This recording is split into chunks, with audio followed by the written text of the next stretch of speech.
Մի կարևոր հարց, որ վերաբերում է մեր արտաքին քաղաքական կոնյունկտուրային։ Մեզ համար ինչ կարևորություն ունի Իրան-Միացյալ Նահանգներ բանակցությունը։ Դե տեսեք, բազմաբովանդակ է պատասխանը լինելու, փորձեմ լակոնիկ ներկայացնել։ Իրանի անվտանգային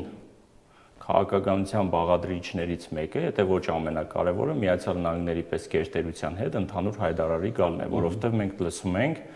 ոչ թե այն Թրամփին, որը որ նախընտրական քարոզարշավի ժամանակ խոսում էր խաղաղության, օր առաջ կոնֆլիկտների հանգուցալուծման, առավել եւս Իրանի հետ ընդհանուր հայտարար գալի մասին, այլ խոսում է ուղիղ հարվածելու, եթե միջուկային ծրագրերի հետ կապված ընդհանուր լեզու, այսպես ասած, չգտնել։ Ու փաստացի այսօր մենք տեսնում ենք, որ ամբողջ դիվանագիտական արսենալը երկու երկրները օգտագործում են, որպեսզի գան ինչ-որ ընդհանուր հայտարարի։ Ենթադրում եմ տեղյակ եք, տարբեր աշխարհաքաղաքական կենտրոններ, հայտնի եւ ոչ հայտնի, առաջարկում են հարթակներ, եւ որպես այդպեսին հատուկ ձեր ուշադրությունն եմ հրավիրում, որ նրանց մոտ ստացվել է կարևորագույն մի դրվագ առանց միջնորդների հետ անել։ Այսինքն նրանք, տեսեք, Օմանում Մասկատի հանդիպումները, եւ եթե տեղյակ եք, արդեն այսօր պաշտոնապես հայտարարվեց, որ ամսու 19-ին Հռոմում հաջորդ հանդիպումն է տեղի ունենալու։ Դա խոսում է, որ կա ընդհանուր ցանկություն, որպես այդպեսին, որ գան ինչ-որ հայտարարի։ Նորից եմ կրկնում, գեր նպատակը դրված է միջուկային ծրագրի մասով գալ ընդհանուր հայտարարի։ Մեզ համար որ հանգուցալուծումն է ցանկալի այստեղ։ Որպեսզի տեկտոնական տեղաշարժեր տեղի չունենան, որևիցե Այսինքն Իրանը չներքաշվի որևէ ռազմական բախման մեջ չներքաշվի, իրանական կողմը այդ պահով ապրեն իրենք կարողանում են այնպես անել, որ չներքաշվեն, իհարկե որոշակի պրոքսի պատերազմներով հասկանալի տեղերում իրենք դրսևորում են, այսպես ասած, իրենց համենայն դեպս, որ տարածաշրջանում շատ կոնֆլիկտների հետ կապված նրանք այսպես պրոքսի պատերազմով են հանդես գալիս, բայց որպես այդպեսին չեն ներքաշվում պատերազմի մեջ, որքան էլ Միացյալ Նահանգները մեր թնդմեր ցույց է տալիս, որ իր տարածաշրջանում դաշնակցի միջոցով հարվածի հավանականությունը այդուհանդերձ կա։ Խոսքը վերաբերում է Իսրայելի միջոցով հարվածներին։ Եվ ես ուզում եմ հատուկ նաև հիշեցնեմ, թե օրեր առաջ Վաշինգտոնում միայն Նետանյահուի ժեստիկուլյացիան եւ միմիկան, իհարկե ի տարբերություն Զելենսկու, ով Տրամփից անմիջապես լսեց, որ հենց այդ ինչի մասին որ խոսում ենք, այդ բանակցությունները կառուցողական են, երկկողմանի են եւ նպատակն է փորձել բարեդրացիական ճանապարհով որոշակիություն մտցնել հարաբերություններում։ Դա ձեռնտու կլինի նաեւ Բաքվին։ Չեմ կարծում։ Բնավ չեմ կարծում։ Որովհետեւ ինչ որտեղ, եկեք անկեղծ եւ շիտակ խոսենք, հավանական Իրանի դեմ կոալիցիոն պատերազմի ժամանակ Ադրբեջանը իր դերակատարությունը ունի։ Ընդհուպ մինչև տարածք որպես դիդարգելով, որպես պլազդարմ, պոլիգոն անունը ինչպես ուզում եք դրեք։ Եվ Իրանում դա գիտեն։ Իհարկե գիտեն, հետախուզությունը ամեն ինչ զեկուցում է։ Իրանի նախագահն էլ գնում է Բաքու, երևի։ Դե Իրանի նախագահն գնում է Բաքու, այդտեղ բազմապրոֆիլ հարաբերություններ են, հասկանալի է, նույն հաջողությամբ է մեր հետ օրեր առաջ զորավարժություններ էին անցկացնում։ Ես գալիս էի դրան։ Մեր հարաբերություններում Իրանի հետ ռազմական կոմպոնենտ է ընդգծվում հիմա տարբեր։ Կա նաև այսօր Թեհրանի Աբբաս Արաչին այսօր խոսեց։ Այո, մեր ջանքերը պետք է կենտրոնացնենք Հայաստանի հետ ռազմավարական հարաբերությունների փաստաթուղթ։ Շատ ողջունելի է։ Շատ ողջունելի է։ Դա շատ ավելի շուտ պետք է լիներ։ Իհարկե էլի ուշ չի, բայց լավին պետք է ասել լավ, դա իհարկե շատ ձեռնտու, շատ լավ քայլ է։ Մանավանդ եթե այն համատեքստում, որ նաև համատեղ զորավարժություններ են անցկացնում, իհարկե դա մի քիչ այդպես էլ չի, ոնց որ ներկայացվում է մամուլում, համատեղ զորավարժությունները հենց համատեղ են դա կատարում, այլ ոչ թե իրենք իրենց մասով։ Դեսամանի այն եւ այս կողմում նպատակը գիտենք, ես օրինակ իմ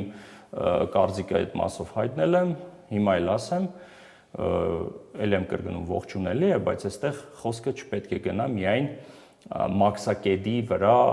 ինչպես որ պաշտոնապես ձևակերպված է։ Ի տարբերություն մեզ իրանցիները պարզ ասում են, որ սահմանի լարվածությունը իրենց դուրը չի գալու։ Տեսեք նյուանս կա, դա շեշտում են, բայց կոնկրետ այս զորավարժությունը երկօրյա նպատակը հետևյալն էր՝ մաքսակետերի վրա երրորդ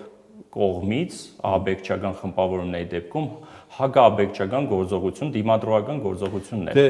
Բաքվին ինչ ասեն։ Չէ, ուրիշ բան է, երբ որ ինչ որ բան մամուլում որպես այդպեսին չի տեղեկացվում, բայց զորավարժությունները ավելի լայն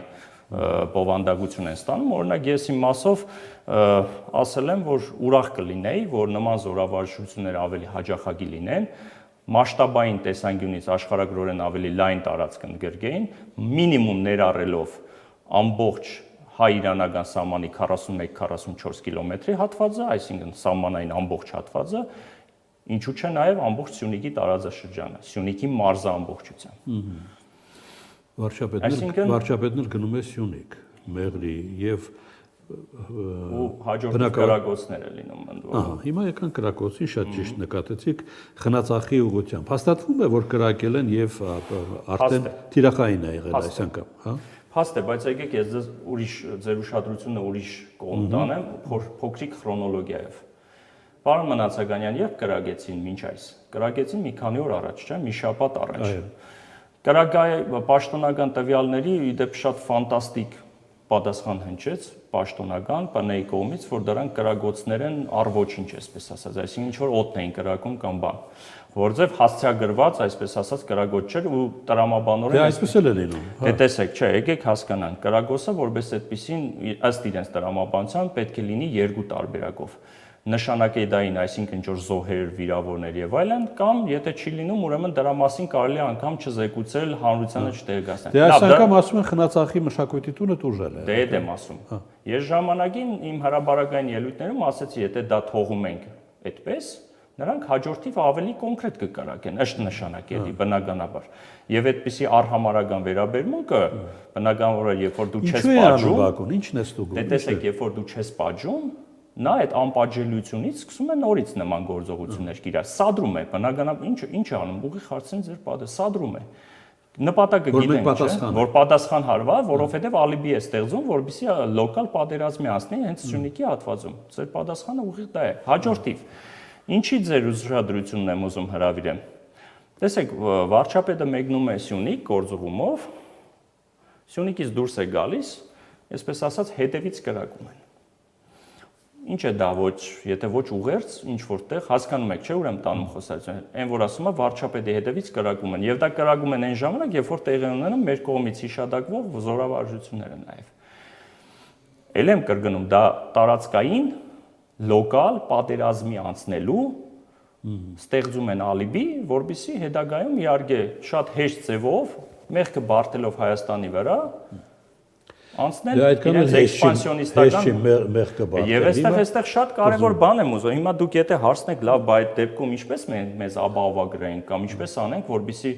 վաղը միսօր, այսպես ասած, մեղքը մեր վրա չբարթի։ Փարիզը ասեց այսօր պետք է ավելացնել Եվրամիության դիտորդների քանակը եւ այդտեղ ուրիշ բան է կա։ Այդ տարածաշրջանում հենց հիմա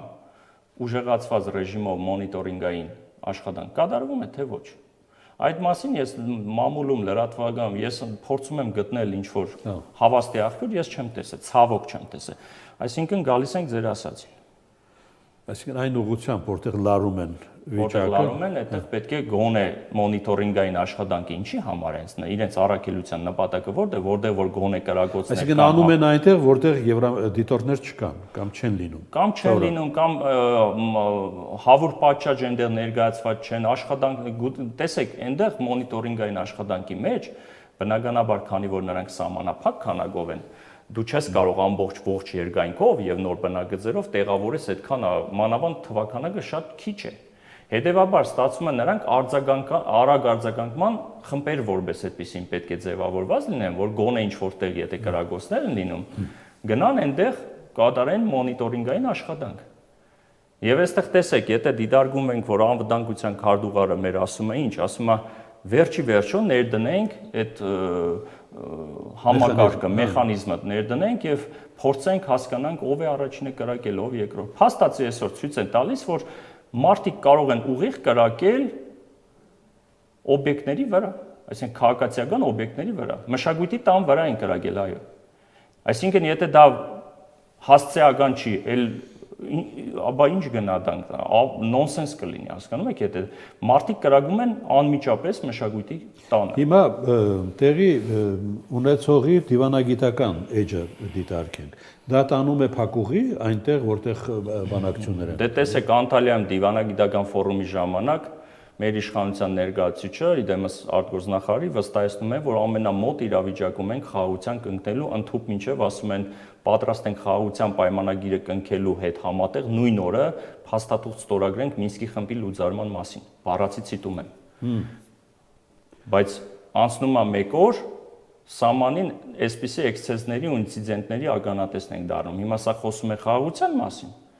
Ես չեմ ճանաչում նման խաղաղություն։ Այսինքն այնինչ ասում է Բաքուն, հերթապահ պահանջներ են, որոնք Իհարկե։ անգամ լուծելու դեպքում Իրականում սա տեսեք, մենք ժամանակին խոսել ենք։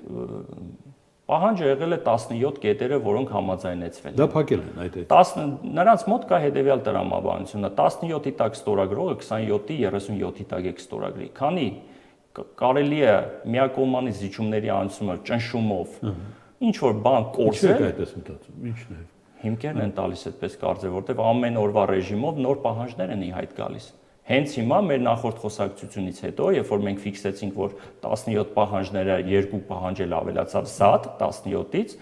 հենց այսօր օրինակ որ էլի պաշտոնապես պահանջ է եղել։ 300,000 ադրբեջանցիներ, այն մասին, որ մենք խոսում ենք որպես ակնարկ, հիմա խոսում են ավելի պաշտոնապես, որ պետք է ապահովենք նրանց վերադարձը եւ նրանց իրավունքներն ապահովենք։ Դա արդեն իսկ պահանջ է։